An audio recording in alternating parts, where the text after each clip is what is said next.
28ஆம் வசனம், மத்தேயு 11:28.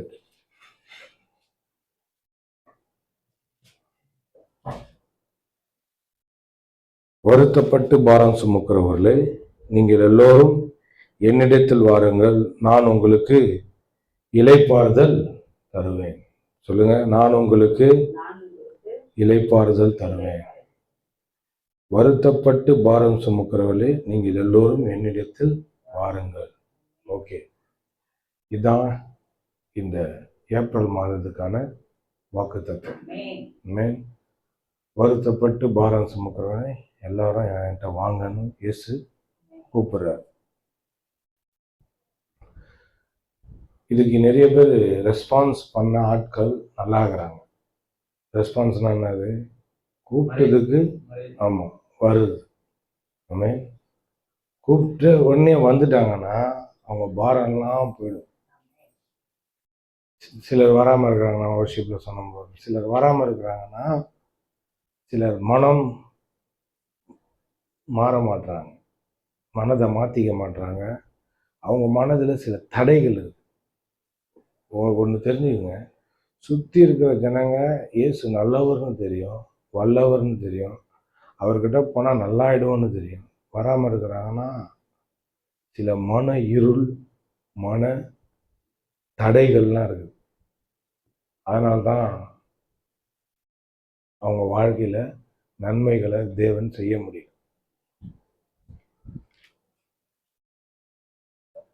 அவங்க நம்புகிற நம்பிக்கைகள் தேவனுக்கு தேவனுடையதா இல்லை, வேற விதமாக இருக்கு. ஏன் வராமல் இருக்கிறாங்க? அவங்க என்னன்னா இது மதம் அப்படின்னு நினச்சிக்கிறாங்க. இது மதம் கிடையாது. நம்மளுக்கு தான் தெரியும், இது விட்டு போன உறவை திரும்ப நம்ம கண்டுபிடிச்சி அந்த உறவில் வாழ்க்கையை நடத்துகிற ஒரு வாழ்க்கை. கடவுள்னு போகிறாங்க அப்படின்னு நான் இனிமேல் தெரியும். நான் சொல்லுவேன், ஆரம்பத்தில் ரட்சிக்கப்பட்ட போது இது மட்டும் மதமாக இருந்ததுன்னா என்னை விட உஷாரான ஆள் உலகத்தில் யாரும் இல்லைன்னு நம்புகிற ஆள் நான்.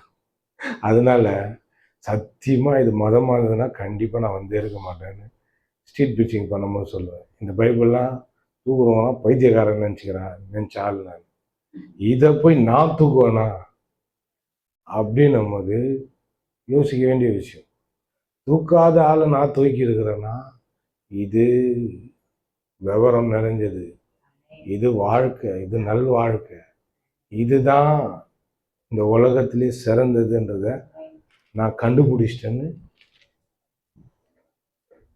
நான் உங்களுக்கு சொல்றேன் அப்படின்னு சொல்லுவேன். இதுதான் கிறிஸ்தவம். இப்போ இயேசு இந்த இடத்துல புதிய ஏற்பாட்டிலேயே முதல் வாக்கு தத்துவம் இதுன்றாங்க. நம்மளும் இந்த சபையை ஆரம்பிச்சு மாதத்துல வாக்கு தத்துவம், நீ சாந்தி சொன்னதுனால வச்சேன் இந்த வாக்கு தத்துவத்தை. இன்னொன்று பாருங்க, நம்ம குருத்தோலை ஞாயிறு அன்னைக்கு தான் மறுபடியும் நான் ஆரம்பிச்சது. காலையில் ஆரம்பிக்கல, இங்கே சபையை காலையில் ஒரு தடவை ஆரம்பிச்சுட்டு நிறுத்திட்டேன். ஆனால் ஈவினிங் தான் தொடர்ந்து நடத்திட்டு வந்தேன்.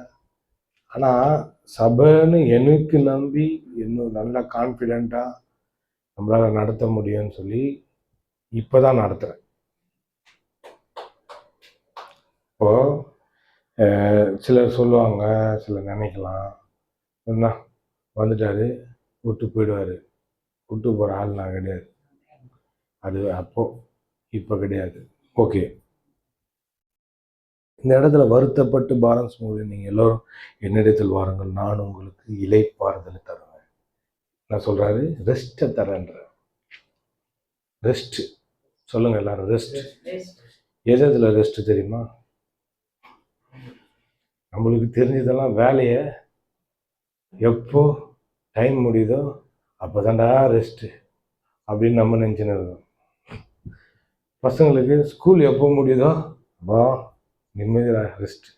இன்னொன்று ஞாயிற்றுக்கிழமை எப்போ வரும் அதாண்டா ரெஸ்ட் அப்படின்னு. இன்னொன்று நிறைய வேலைகள் இருக்கும் வீட்டில். அந்த வீட்டில் வேலைகள்லாம் முடிச்சுட்டு உட்காருறது தான் ரெஸ்ட்டு. அதுக்கு முன்னாடி ஒரே பாரமாக இருக்கும். ஐயோ அது இது இதுக்குது அப்படின்னு சொல்லி பாரமாக இருக்கும். சரி, அப்படியே நம்ம வாழ்க்கைக்கு வாங்க. நீங்கள் நடத்திட்டு இருக்கிற இந்த வாழ்க்கை உங்களுது கிடையாது. இந்த இந்த மாதத்தில் நீங்கள் கற்றுக்கொள்ளக்கூடிய ஒரு மாபெரும் சத்தியம். இந்த மாதத்துக்கான வாக்கு தத்தத்தில் இந்த பிரசங்கத்தில் நீங்கள் கவனிக்கக்கூடிய ஒரு வார்த்தை ஒன்று இருக்குன்னா, நீங்கள் நடத்துகிற உங்கள் வாழ்க்கை உங்களுடையது கிடையாது, அது தேவனுடையது. ஆமென். ஒருத்தர் பொறுப்பாக கூப்பிடுறாரு, வாங்க உங்கள் பாரத்தெல்லாம் என்கிட்ட கொடுங்க. ஹலோ, பாரத்தெல்லாம் என்கிட்ட கொடுங்கன்னு ஒருத்தர் பொறுப்பாக கூப்பிடுறாரு. நீ என்ன பண்ணணும்? யோசிக்கணும், இவர் ஏன் கூப்பிட்றாரு என்ன? நானே சுமந்துனுக்கிறேன், நானே கஷ்டப்பட்டுனுக்கிறேன். இந்த கஷ்டத்தை இவர் ஏற்றுக்கணும்னு கூப்பிட்றாரு, இறக்கி வைக்கணும்னு கூப்பிட்றாரு. ஏன் கூப்பிட்றாருன்னா, நம்ம வாழ்க்கைக்கு நம்ம காரணம் கிடையாது. நம்ம தான் வாழ்க்கையை நடத்தணும்னு நிறைய பேர் நினச்சின்னு இருக்கிறாங்க. நான் ஏன் நல்லா இருக்கிறேன் தெரியுமா? எனக்கு நல்லா தெரியும், என் வாழ்க்கைக்கு நான் பொறுப்பு கிடையாது. நிறைய பேர் சொல்லுவாங்க, வாழ்க்கையை பொறுப்பாக வாழணும், அது உன் பொறுப்பு, சரியா? நீ தான் பார்த்துக்கணும். என்னை பார்த்துக்கிறது கர்த்தர், அவர் பார்த்துப்பார் என்ன. இன்னொன்று, அவர் பார்த்துக்கிறாரு பத்தியா, அதை நான் பார்க்கறது தான் என் பொறுப்பு. ஆமென். நீங்க நிறைய பேர் கஷ்டப்படுறதுக்கான காரணமே முதல்ல எங்கேருந்து வருது? ஆதாம் என்ன பாவம் செஞ்சான்னு போட்டுக்கிறதுல என்னன்னா, கடவுளை தள்ளிட்டு நான் என் வாழ்க்கையை நான் பார்த்துக்கிறேன். அதனால தான் அந்த கனியை வச்சார் அடையாளத்துக்கு. தம்பி, உன் மூச்சை, நீ நிற்கிற பூமியை, நீ சாப்பிட்ற பழங்களை, காய்கறிகளை, பார்க்குற எல்லாத்தையும் உண்டாக்குறது நான். என்னை தள்ளிட்டு ஒரு வாழ்க்கை ஒன்று வாழலாம், அதுக்கு அடையாளம் தான் அந்த பழம். நம்ம பாய்ஸில் சொல்ல போனால் அந்த பழம் அதுக்கு தான் அடையாளம். எப்பா, நீ என்னை தள்ளிட்டு ஒரு வாழ்க்கை வாழலாம், அந்த வாழ்க்கை வாழறதுக்கான ஒரு அடையாளமாக தான் இந்த பழத்தை வச்சிருக்கிறேன். அதை நீ சாப்பிட்டேன்னா என்ன காட்டுறேன்னா, நீங்கள் வானா என் வாழ்க்கையை நான் வாழ்ந்துக்கிறேன் அப்படின்னு நீ காட்டுற. ஆனால் அதை சாப்பிட்றதுனால என்ன சொன்னார்? சாப்பிட்டீங்கன்னா என்ன ஆகும்னு சொன்னார்? சாகவே சாவாயின்னு சொன்னார். சாகவே. இப்போ எல்லாம் ஜனங்க உயிரோடு இருக்கிறாங்கன்னு பார்க்குறீங்களா? ஆண்டவர்கிட்ட இல்லாதவங்க எல்லாமே சாகவே சாவாயின்னு நம்ம நினச்சி மூச்சு போச்சுன்னா போனோமா, எல்லாம் நடப்போனமாக சுற்றின்னு இருக்குது. நடப்போனமா சுத்தின்னு இருக்குது. என்னன்னா, கடவுள் இல்லாத வாழ்க்கையில சாகவே சாவாய். எல்லாத்தையும் நான் தான் பண்ணணும், நான் தான் எல்லாத்தையும் பார்த்துக்கணும், என் குடும்பத்தை நான் தான் கவனிக்கணும், என் பிள்ளைங்களை நான் தான் கவனிக்கணும், என் வீட்டுக்காரரை நான் தான் கவனிக்கணும், என் மனைவியை நான் தான் கவனிக்கணும், பசங்க எங்க அப்பா அம்மா தான் எல்லாம் அப்படின்னு இல்லை. நான் தான் என் வாழ்க்கையை பொறுப்பா பார்த்துக்கணும் இல்லை, அவர் தான் பொறுப்பு. நம்ம வாழ்க்கைக்கு அவர் தான் பொறுப்பு. கூப்பிடாரு பாருங்க தைரியமா. இன்னொரு வசனம் இருக்குது, ஆபத்து நாளில் என்னை நோக்கி கூப்பிடு, நான் உனக்கு விடுவிப்பேன், நீ என்னை மகிமைப்படுத்துவாய். வருத்தப்பட்டு பாரம் சும, இது இங்க இருக்குல்ல, ஆபத்து நாளில் என்னை நோக்கி கூப்பிடு, நான் உன்னை விடுவிப்பேன், நீ என்ன மகிமைப்படுத்துவ. எப்படி அது? இது இந்த இந்த இந்த வசனமும் அந்த வசனமும் ஒரே மாதிரிதான் இருக்கும். ஆபத்து நாளில் என்னை நோக்கி கூப்பிடு, வருத்தப்பட்டு பாரம், இது ரெண்டுமே ஒரே மாதிரிதான் இருக்கும். அதுல ஆண்டவரே சொல்றாரு, ஆபத்து நாளில் என்னை நோக்கி கூப்பிடு, வருத்தப்பட்டு பாரம் சுமந்து நீ எல்லாரும் என்னிடத்தில் வாருங்க, நான் உங்களுக்கு இளைப்பாறுதல் தருவேன். நான் ஃபர்ஸ்ட் பாரத்தை பத்தி பேசிடுறேன். பாரம்னா என்ன? நம்ம நினைச்சுன்னு இருக்கிறோம், பாரம்னா பிள்ளைங்க பெரிய பாரம், மனைவி பெரிய பாரம், புருஷன் பெரிய பாரம். இதெல்லாம் பாரம் கிடையாது. இது பார்க்குற பாரம். பார்க்காத பாரம் ஒன்று இருக்குது. என்ன தெரியுமா? நம்மளே அறியாம சில கஷ்டங்களை போவாதுன்னு நம்புறது. இதெல்லாம் போகுமா என் வாழ்க்கையை விட்டு? இந்த இந்த கஷ்டம், இந்த பிரச்சனை, இந்த சூழ்நிலை, இதெல்லாம் என்னை விட்டு போகுமா, மாறுமா அப்படின்னு சொல்லி நம்மளே நம்மளுக்குள்ள என்ன பண்ணியிருப்போம்னா நினைச்சுன்னு இருப்போம். அந்த பாரம்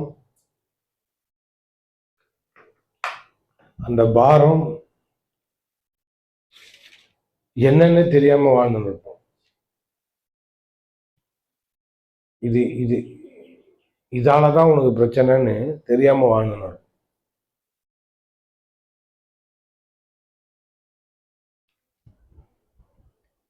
மனதுல பாரம், சரீரத்துல பாரத்தை நம்ம என்ன பண்ணலாம், இறக்கி வச்சிடணும்.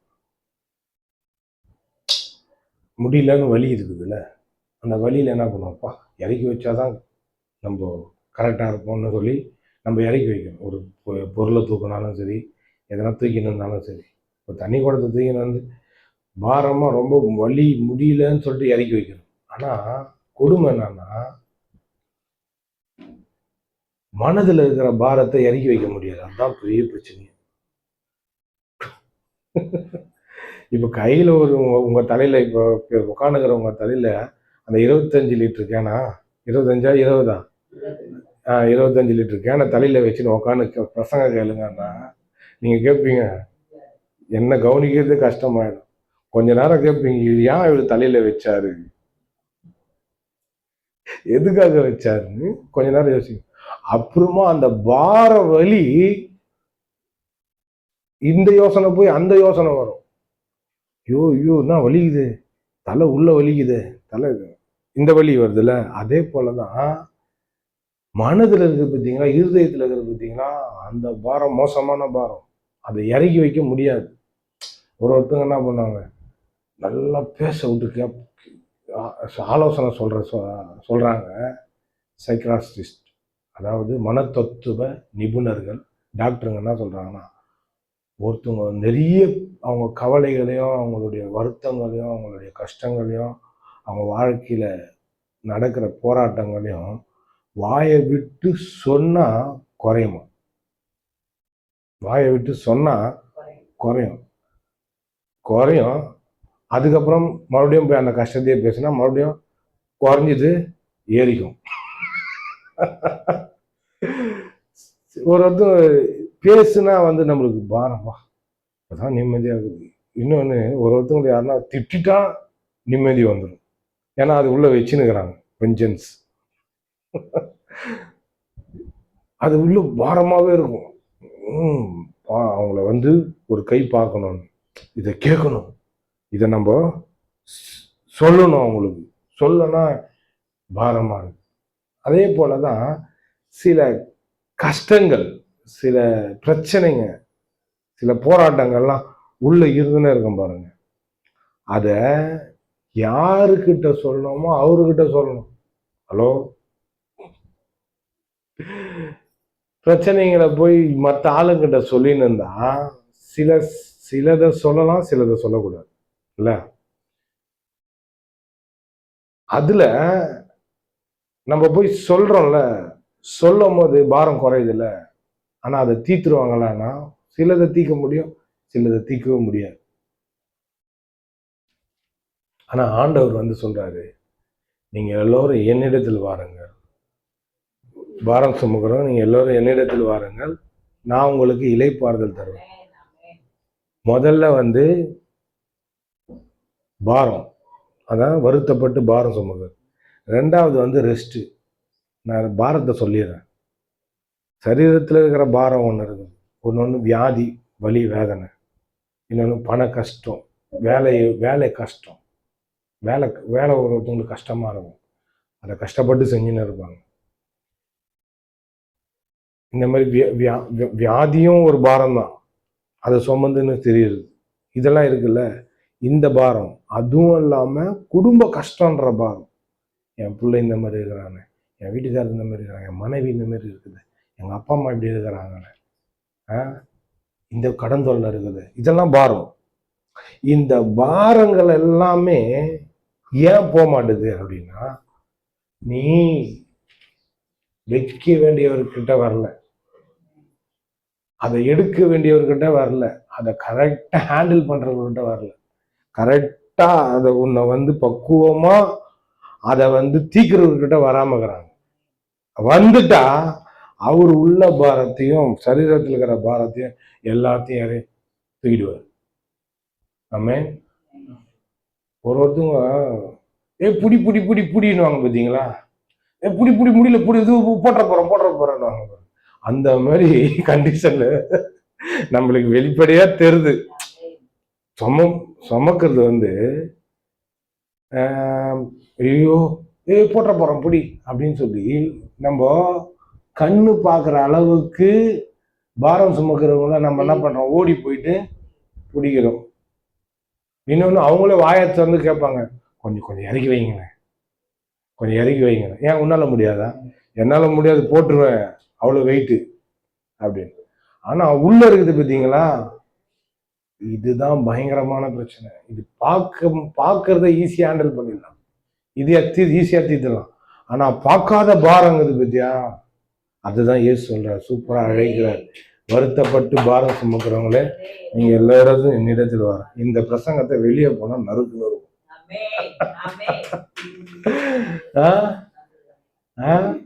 வெளியே போனா ஆமாப்பா உள்ளம் பாரமா இருக்கு. அது என்னத்தம்மா நடக்கும்? அந்த பாரத்தை உள்ளே வச்சுன்னு உடம்ப பாதிக்கும். மனசு பாதிச்சுதுன்னா உடம்ப பாதிக்கும். அது நம்ம குடும்பத்து சூழ்நிலையே பாதிக்கும். ஒருத்தவங்க எரிஞ்சு விழுவாங்க போறாங்க, கோபமா பேசுவாங்க, அவங்க ஆத்திரமா பேசுவாங்க. என்னன்னு கேட்டீங்கன்னா பிரச்சனை இதுதான். ஏன்னா அவங்களால அதை ஹேண்டில் பண்ண முடியல, அது தாங்க முடியல. அந்த வலி வேதனைகளை, அந்த பிரச்சனைகளை, அந்த கஷ்டங்கள் எல்லாம் தாங்க முடியாம நீ அதுவா ஐயோ எரிச்சலோட பேசுது, கோபமாகுது, எப்ப பாரு ஒரு மாதிரி இருக்குதுன்னா இன்னொன்னு ஆண்டவர் வெளிப்படுத்துறாரு. ஒன்னொன்னு பிசாசு, தாங்க முடியாத பிசாசு 4-5 பிசாசு உள்ள வச்சுருக்கோம். அது ப்ரெஷர் பண்ணும், கொல்லு அவனை, வார்த்தையாலே எரிச்சு சாவடி அப்படின்னு. அந்த மாதிரி ஒன்று தாங்கி வருத்தப்பட்டுன்னு இருக்கும், அது வெளியே தெரியாது. இன்னொன்னு அந்த கஷ்டங்கள், வேதனை, வலி வேதனை எல்லாம், அந்த பாரம், அந்த குடும்ப சூழ்நிலைகள், இந்த பாரம்லாம் இருக்கு பார்த்தீங்களா, இதுக்கான வாக்கு தத்துவம் இருக்குது ஆண்டவர்கிட்ட. நீ அதை நம்பிட்டீன்னா, நான் ரெஸ்ட்டுக்கு வரேன், இப்பதான் வரேன், நீ அதை நம்பிட்டீன்னா எனக்கான எல்லா சோர்ஸும் ஆண்டவர், எனக்கான எல்லா விதமான தயவும் உண்டு பண்றவர் ஆண்டவர், எனக்கான எல்லா விதமான தேவைகளையும் சந்திக்கிறவர் ஆண்டவர், எனக்கான எல்லாத்தையும் ரெடி பண்றவர் ஆண்டவர். நீ அதை நம்பிட்டீன்னா உனக்கு ரெஸ்ட் கிடைக்கும். என் பிரச்சனையை போக்குறவரு அவர் தான், என் கஷ்டத்தை போக்குறவரு அவரு தான், அவரால் மட்டும்தான் முடியும் அப்படின்றத நம்பினீங்கன்னா உள்ள வரம் பாருங்க. அப்பா இலைப்பாறுதல் சொல்லுங்க, இலைப்பாறுதல். அந்த வார்த்தை எவ்வளவு அழகாகுது பத்தியா, இலைப்பாறுதல். இப்போ அந்த இறக்கி வச்சவங்களுக்கு பெருமூச்சு விடுவாங்க பார்த்தீங்களா, அம்மாடா அப்படின்னு விடுவாங்க பாருங்க, அதுதான் இலைப்பாறுதல். அந்த மாதிரி பெருமூச்சு நான் விட்டு ரொம்ப நாள் ஆகுது, அடிக்கடி விடுறது கிடையாது, விட்டு ரொம்ப நாள் ஆகுது. எப்படின்னா எனக்கு தெரிஞ்சு போச்சு, இந்த வாழ்க்கை என் வாழ்க்கை கிடையாது, அவர் நடத்துற வாழ்க்கை. இதுதான் கருத்து. பாத்தீங்கன்னா ஆண்டவர் அறியாம இருக்கும்போது என் வாழ்க்கை,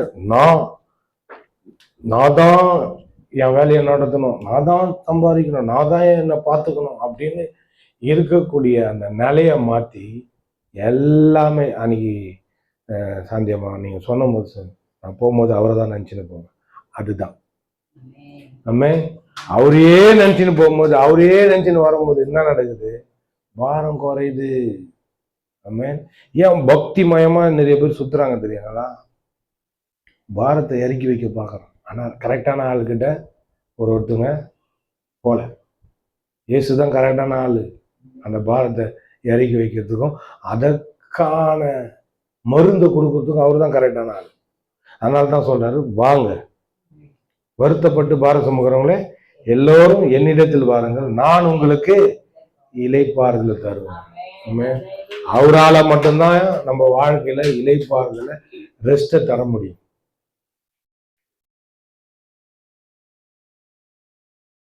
ஒருத்தவங்க பாரத்தை இறக்கி வச்சிருவாங்க.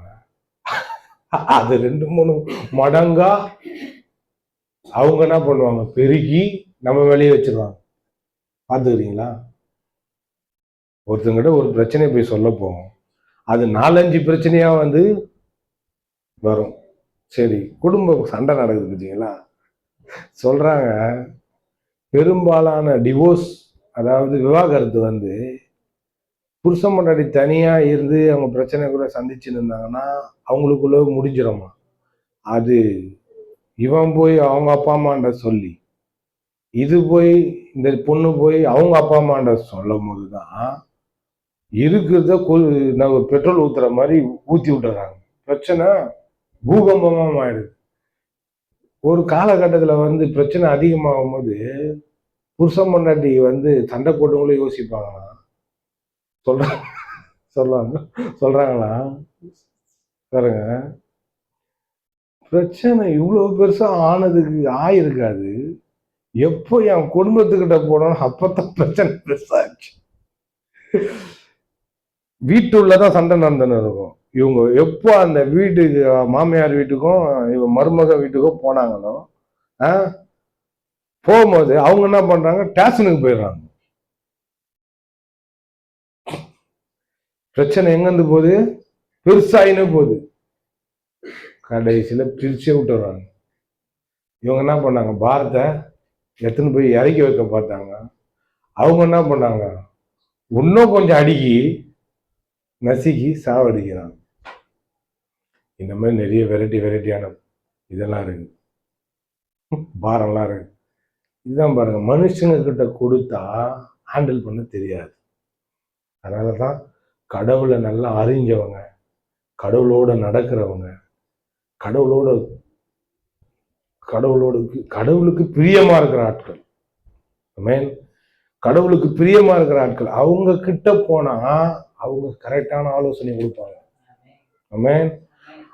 நம்ம மனசாட்சிக்கும் நம்மளுடைய உள் உணர்வுக்கும் தெரியும் இது கரெக்டா இருக்கும். ஆமென். இது கரெக்டா இருக்கும், சொல்றது கரெக்டா இருக்கும் அப்படின்னு. அப்பதான் பாருங்க பாரம் குறையும். நிறைய பேருடைய இந்த வாழ்க்கையில வந்து பிரச்சனையை தீர்த்து வச்ச ஆட்கள் யாருன்னு பாத்தீங்கன்னா அப்பா அம்மாலாம் கிடையாது. பாஸ்டருங்க நிறைய பிரச்சனை தீர்த்து வச்சுக்கிறாங்க, நிறைய குடும்பங்களை வாழ வைக்கிறாங்க.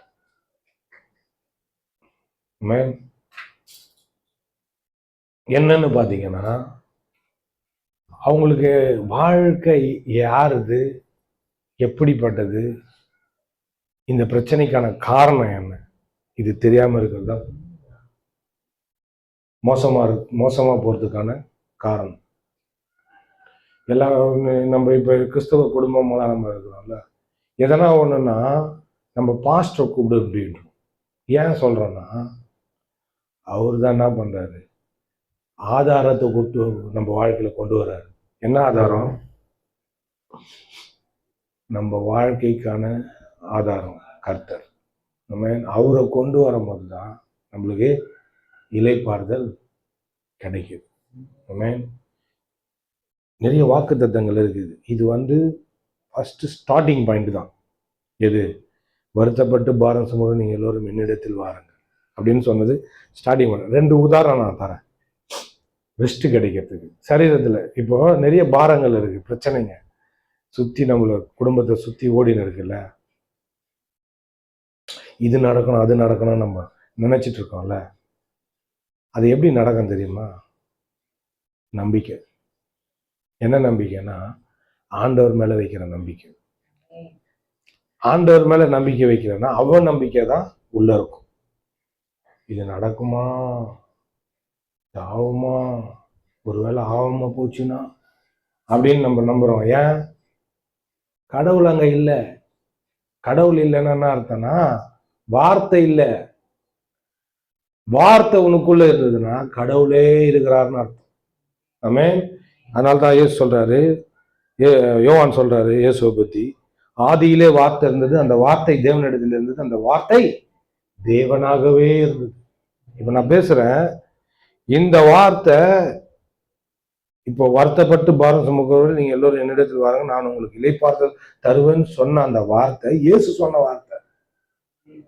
அந்த இயேசு சொன்ன வார்த்தைய நீ எந்த அளவுக்கு முக்கியத்துவம் படுத்துற, முதன்மைப்படுத்துற, அதை முன்னுரிமையா வைக்கிறன்றது எப்படி தெரியும் தெரியுமா? இன்னைக்கு ஃபுல்லா அந்த வார்த்தையை நினைக்கிறியா, யோசிக்கிறியா, கற்பனை பண்றியா, சிந்திக்கிறியா, அதே எண்ணினே இருக்கிறியா? அப்பதான் நீ கடவுளுக்கு ரொம்ப முக்கியத்துவத்தை தரன்னு காட்டுற. இல்லைன்னா நீ வேற நினைப்பாந்தீங்கன்னா அங்க கடவுள் இல்லை, அந்த வார்த்தை இல்லை, அந்த சிந்தனை இல்லைன்னா அந்த வார்த்தை இல்லை, அந்த கடவுள் அங்க உன் உள்ளத்துல கடவுள் இல்லைன்னு அர்த்தம். அப்போ அதே சிந்தனையில அதே வார்த்தை ஓடினே இருந்ததுன்னா, இப்ப இந்த வாக்கு தத்துவத்தை நான் எடுக்கிறதுக்கு முந்தானத்து சொன்ன வாக்கு தத்துவம் இருக்குதான்னு அந்த சொன்ன உடனே எனக்குள்ள ஓடின்னு இருந்தது, ஆண்டவரை என்ன பேசணும் அப்படின்னு நான் பேசும்போது ஆண்டவர் கொடுத்த வார்த்தை இது. அப்போ எனக்குள்ள என்ன ஓடின்னு இருந்தது? 2 நாளா வாக்கு தத்துவம் என்ன கொடுக்கலாம், என்ன பேசலாம் அப்படின்னு ஓடின்னு இருக்கும்போது ஆண்டவர் கொடுத்த வார்த்தை. அப்போ ஆண்டவர் எனக்குள்ள ஓடினே இருக்குது. இப்ப இந்த வாக்கு தத்துவத்தை நான் கொடுக்குறேன், இதை வச்சுன்னு இந்த மாசம் ஃபுல்லா ஓடணும். ஆமென். இந்த மாசம் ஃபுல்லா ஓடினே இருக்கணும். நான் இளைப்பாறுதல இருப்பேன், என் கர்த்தர் எல்லாத்தையும் பார்த்துக் கொள்வார். ஆமென். எல்லாத்தையும் அவர் பார்த்துப்பாரு. ஆமென். யெகோவா ஈரே, எல் ஷடாய், யெகோவா ராஃபா, யெகோவா நிசி, யெகோவா ரோஃபேகா, அவர் பார்த்துப்பாரு. வியாதியா அவர் சொல்றாரு, நானே உன் பரிகாரியாக கர்த்தர், உன் அப்பத்திய தண்ணீரையும் ஆசீர்வதி, உன் வியாதி உன்னிலிருந்து விலக்குவேன், வாதை உன் கூடாரத்தை அணுகாதுன்ற. தேவையா? பணம் தேவையா? நான் யெகோவா ஈரே, தேவைகள் எழும்பும் முன்னமே அது என்னன்னு தெரிஞ்சு அதற்கான ஆயத்தத்தை பண்ணி உனக்காக வச்சிருக்கிறேன். கண்ணை திறந்து பாரு. ஆமென். உனக்கு எல்லாமே இருக்குது. நீங்க அதான் நான் ஒரு ஷார்ட் வீடியோல, நான் யூடியூப்ல காட்டுறேன்பா, ஷார்ட் வீடியோல சொல்லியிருப்பேன், பூனை கண்ணை மூடிச்சுன்னா பூலோகமே துமில் இருந்தது. பூனை கண்ணை மூடிச்சுன்னா பூலோகம் இருந்ததுன்னு ஒரு பழமொழியில. இப்போ நம்ம விசுவாச கண்ணை மூடிட்டா, நம்பிக்கைன்ற கண்ணை மூடிட்டா, நம்ம வாழ்க்கையில கடவுளே வர முடியாது. நம்ம விசுவாசம் இல்லாம இருந்ததுன்னா நம்ம வாழ்க்கையில கடவுளே கர்த்தரே இயேசுவே நம்மளுக்கு உதவி செய்ய முடியாத நிலைமைக்கு போயிடும், நம்பிக்கை இல்லாம போச்சுன்னா. இப்ப நான் ஒரு வார்த்தை சொல்றேன், அம்மா நான் உங்களுக்கு இதை செய்யறேன் அப்படின்னு நான் சொல்றேன். நீங்க என்ன நம்பலீங்கன்னா, நம்பலன்னா உங்க வார்த்தை என்ன சொல்ற, நீ ஏன் பண்ணுவ, நீ எவ்வளவு உஷாருன்னு எனக்கு தெரியும் அப்படின்னு நீங்க சொன்னீங்கன்னா நான் பண்ணுவேன்னா? நீ நான் இவ்வளவு நெக்கலா பேசுறிய அப்படின்னு நான் பண்ண விட்டுருவேன். சரி, நீ தலையை ஆட்டிக்கின்னு வேற யாருக்கிட்ட போய் சொல்லி, அவன் செய்யற ஆளு கிடையாது அப்படின்னு சொல்லிட்டு நீங்க போயிட்டீங்கன்னா அது என் காதுல படிச்சு நான் செய்வேன். இதுதான் நடக்குது கடவுளுடைய இதுல. நிறைய பேர்ல வாயை திறந்து எங்க சர்ச்சைக்கு தான் போறேன், ஆண்டவர் தான் நம்புறேன், எங்க ஒண்ணுமே வந்த பாடு இல்லை. ஆண்டவர் பாக்குறாரு. ஒரு இடத்துல இஸ்ரேல் ஜனங்க பேசுனதே சொல்றாரு. என்னதம்மா சொல்றாரு, நீங்க பேசுன உங்க வார்த்தை என் காதல கேட்டுச்சு, நான் அதை உத்து பார்த்தேன், உத்து கேட்டேன், நீங்க சொல்லுகிற பிரகாரமே உங்களுக்கு நடக்குன்ற. அவன் அவநம்பிக்கையா பேசின வார்த்தைய சொல்றாரு. என்ன தெரியுமா சொல்றாங்க? நாங்க இந்த வனாந்தரத்துல சாவா வந்தோம், சாகடிக்கும்படியே எங்களை கூட்டின்னு வந்தீங்க, நாங்க இங்கதான் செத்து போவோம் அப்படின்னாங்க. நீ சொன்னபடியே நடக்கும்ட்டு. என் பிள்ளைங்களும் சாகும்படி இருந்தாங்க. நீங்க உன் பிள்ளைய செத்த பத்தியா? இல்ல இல்ல, உன் பிள்ளைங்க வாக்குத்தத்தம் பண்ணப்பட்ட தேசத்துக்கு போவோம், நீ சாவுன்ட்டார் கர்த்தர். ஏன்னா அவங்க அவநம்பிக்கை. அப்போ அடுத்த ஜெனரேஷன் வந்தது, அந்த ஜெனரேஷனை கர்த்தர் கொண்டு போனார். ஏன் கொண்டு போனார்னா, இவங்களை பார்த்து திருந்துனாங்க பிள்ளைங்க. என் அப்பா அம்மா, என் பிதாக்கள் எப்படி பேசுனாங்க? தேவனை நம்பல, செங்கடலை பிளந்தாரு, காடையை கொடுத்தாரு, மண்ணாவை வானத்துல இருந்து மண்ணாவை கொடுத்தாரு, கண்மலையை பிளந்து தண்ணியை கொடுத்தாரு. அவங்க 24 ஹவர்ஸும் அற்புதத்தை பார்த்துனே இருந்தாங்க. மேகஸ்தம்பம் பகல்ல, இரவுல அக்னி ஸ்தம்பம், மேகம் கூடவே இருந்தது. கண் எதிர்க்க அற்புதங்களை பார்த்துன்னு இருந்தவங்க அவிசுவாசமா பேசினாங்க, தப்பா பேசினாங்க. இவ்வளவு பெரிய தப்பு தெரியுமா? அதுல 2 பேர் தான் கரெக்டா பேசணும்.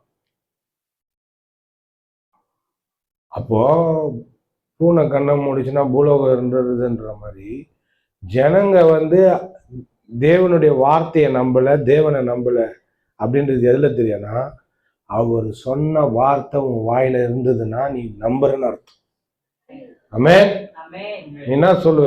நான் சொல்லிட்டாருப்பா, அவரு அவங்களுக்கு செஞ்சாரு, எனக்கும் செய்வாங்க. அவங்களுக்கு செஞ்சாங்கல்ல, அவர் நான் பார்த்துக்கிறேன், அவர் செஞ்சதை பார்த்தேன், அதே மாதிரி எனக்கும் செய்வார். நம்பிக்கை வருதுல்ல, அதே போலதான் கர்த்தர் அவருக்கு செஞ்சாரு, எனக்கும் செய்வார். அவரை நல்லா வச்சுக்கிறாரு, என்னைய நல்லா வச்சுப்பாரு அப்படின்னு அவங்க சாட்சி சொல்றாங்கல்ல, அதை நம்புறல்ல, அதே நம்பிக்கைய அப்படியே என்ன பண்ணோம், நீ ஆண்டோடைய வார்த்தையை வியாதி வரும்போது, என் தேவன் எனக்கு டாக்டர், என்னை சுகப்படுத்துவார் அவர். ஆமென். சாவி அவர்கிட்ட கொடுப்பா. இந்த இதுவா சாவி கொடுக்கணும். வர வந்துடும், 5 நிமிஷத்துல வந்துடும். வை.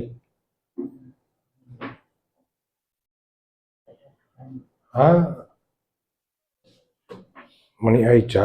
ஓகே, முடிச்சிடலாம். வாயில வார்த்தை இருக்கணும்.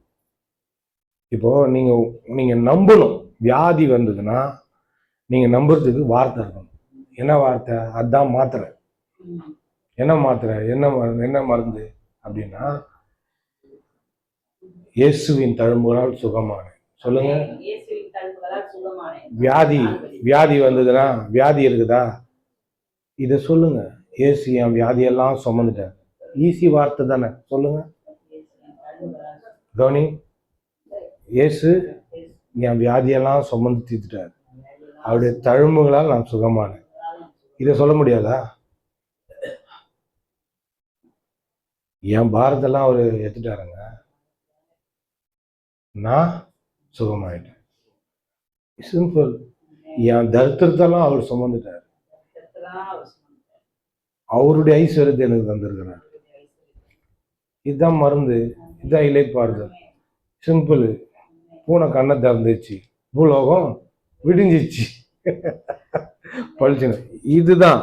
இப்போ இந்த வார்த்தை வாயில இருந்ததுன்னா ஆண்டவர் பார்க்கிறார், நீ என்ன நம்பிட்ட, ஆமென், இதை நான் உனக்கு செய்வேன். ஆமென். அப்ப அவர் நம்புறத எதை அடையாளமா வைக்கிறாரு? நம்ம என்ன பேசுறோம். ஆமென். நீங்க இதை சொல்லி பாருங்களேன், உங்களுக்கு ஒரு இலைப்பாறுதல் கிடைக்கும், உங்களுக்கு ஒரு ரெஸ்ட் கிடைக்கும், மனசுல நிம்மதி வரும், அப்படியே இனம் புரியாத ஒரு சமாதானம் வரும். சொன்னீங்க எதை? பாரத் அவர் மேல வைக்கிறதும், அவர் எனக்கு சுகத்தை கொடுத்துட்டாருன்றதும் நீங்க சொன்னீங்கன்னா இலைப்பாறுதல் கண்டிப்பா கிடைக்கும். ஆமென். இப்ப எப்பா என்னால முடியலப்பா, எப்பா புடிப்பா அப்படின்னு சொல்றதுல, அதே போலதான் ஆண்டவரே என்னால முடியல, ஆண்டவரே முடியல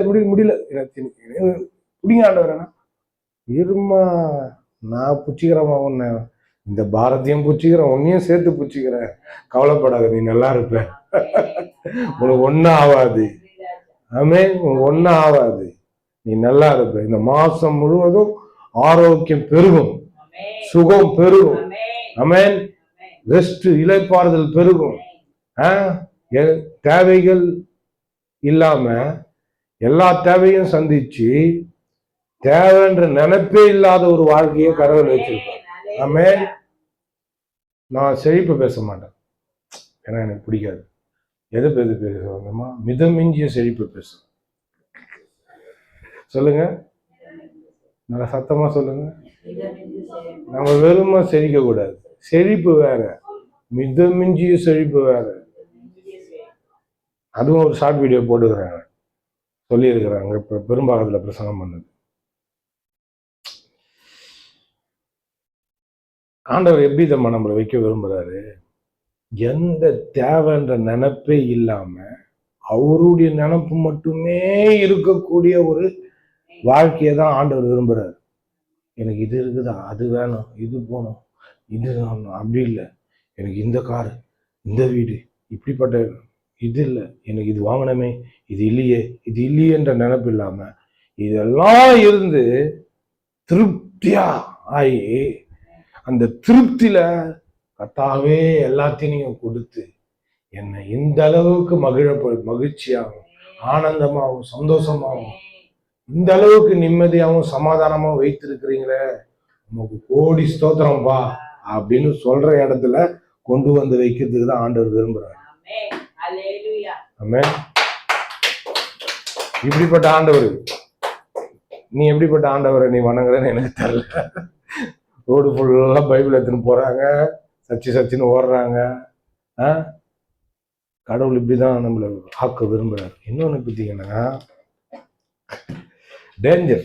சொல்லுங்க, என்ன டேஞ்சர்னா, இப்போ இந்த பசங்க கிட்ட வந்து என் கார் சாவியை கொடுத்தேன், ஓட்டுங்கடான்னு கொடுப்பேனா? நான் உன்னை பைபிள் எடுத்துன்னு வரதான் சொன்னேன், உன்னை ஓட்டுன்னா சொன்னேன்? சொல்லலை. இதே இந்த பிள்ளைகிட்ட என் காரை அங்கேருந்து இங்கே நவுத்துப்பா அப்படின்னு சொல்லி கொடுத்தேன்னா அவனுக்கு ஹேண்டில் பண்ண தெரியுமா? தெரியாது. நீ 1 கோடி கேட்குறியா? குத்தா தாங்குவே நீ? நான் தம்மா பண்ணுவ தெரியுமா? ஞாயிற்றுக்கிழமை இந்த காலையில் வந்து உக்காந்துருப்பேன், நீ ஹேண்டில் பண்ண தெரியாது. ஒரு 50 லட்சம் கொடுத்தாலும் நம்மளுக்கு என்ன பண்ணணும்னு தெரியாது. ஏன் தரலன்னா இதனால தான் தரல. ஆண்டவர் வந்து ஒரு சிலருங்களுக்கு கிடைக்குது, லாட்ரி அடிக்குது, கீழே கிடைக்குது. இப்போ தேர்தல்லாம் வருது, அவன் வாங்க போட்டியாக விட்டு வர போவான். நேற்று ஒரு இது பண்ண பொட்டியாக எடுத்துன்னு போகிறான். என்னடான்னு பார்த்தா சூட்கேஸில் என்னங்கன்னு பார்த்தா இந்தமாரி தாங்க மாதம் எடுத்துன்னு வருவாங்கன்றான் வாட்ச்மேன். ஒருவேளை பணமாக தான் இருக்கும். மூஞ்சி திட்டு மொழியா இருக்குது அந்த மார்வாடி. அப்படின்னு போகிறான், எடுத்துன்னு ஓடுறான்னு. வெறும் பெட்டி தான், பசங்க வெறும் பெட்டி தான். அது அவனுக்கு எண்ணிக்கையை விட, ஆளுங்களை எண்ணிக்கையை விட பெட்டி எண்ணிக்கை தான் அதிகமாகுது. எனக்கே டவுட் ஆயிடுச்சு, எத்தனை வண்டி இதுள்ள பெட்டி இருக்குதுன்னா 4 வண்டி புக் பண்ணிக்கிறேன், எல்லா பெட்டியும் இதில் ஏற்ற மாட்டேன், சூட்கேஸ் ஏற்ற மாட்டேன். இந்த மாதிரி சூட்கேஸ் பெருசு. அப்போ ரஜினி சொல்ற டைலாக் தான் என்னன்னா, கெட்டவங்களுக்கு ஆண்டவர் நிறைய கொடுப்பார், கை விட்டுருவார் அப்படின்ற மாதிரி நல்லவங்களை சோதிப்பார், ஆனா கைவிட மாட்டார் அப்படின்ற மாதிரி நிறைய கொடுத்துட்டா மிதமிஞ்சி தேனை சாப்பிடு, மிட்டாய் சாப்பிடு, மிதமிஞ்சி சாப்பிட்டாங்கன்னா வாந்தி பண்ணி போடுவாயின்னு இருக்குது பைபிள். அப்ப மிதமிஞ்சி அந்த மாதிரிதான் நம்மளுக்கு இருக்கணும் ஆக்சுவலா. ஆனா ரொம்ப சாப்பிடக்கூடாது, மிதமிஞ்சி இருக்கணும். மற்றவங்களுக்கு கொடுக்குற எண்ணம் இருக்கும் போதுதான் மிதமிஞ்சி இருக்கிற செழிப்பு ஆரோக்கியமா இருக்கும். ஆமே, மற்றவங்களுக்கு கொடுக்காம கமிக்கன்னு எனக்கு தெரிஞ்சவங்களுக்கு மட்டும் நான் கொடுப்பேன் இருந்தா இல்ல, எல்லாருக்கும் ஆமே நிறைவா நீ கொடுக்கும் போது உன்னை பார்க்க கூடாது, கர்த்தரை மகிமைப்படும். ஆமென். நீ அப்படி கொடுக்கணும், அப்படி கொடுக்கணும். நீ ஆரோக்கியமா இருக்கும்போது கூட நல்லா தெம்பாக்குறிய, இந்த வயசுல இத்தனை குடம் தூக்குற, இத்தனை இது அடிக்கிற அப்படின்னா, தெம்பாக்குறன்னா எப்படி உனக்கு இந்த ஆரோக்கியம் வந்ததுன்னா, நீ சொல்லணும் வாயை தந்து, என் கர்த்தர் கொடுத்த பலன்ல நான் இருக்கிறேன், என் கர்த்தரால நான் உயிரோட இருக்கிறேன், என்ன தேவன் ஆரோக்கியமா வச்சுக்கிறார், சுகமா வச்சுக்கிறார், பலத்தோட வச்சுக்கிறார், இன்னும் நிறைய காலம் நான் உயிரோட இருப்பேன் அப்படின்னு நீ சொல்லணும். அதை சொல்றது ஆண்டவருக்கு மகிமையா போய் சேரும். ஆமென்.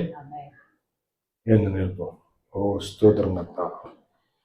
ஓ ரீபாலா திருபா கதுருபா ஷவுமா. கற்பனை கற்பனை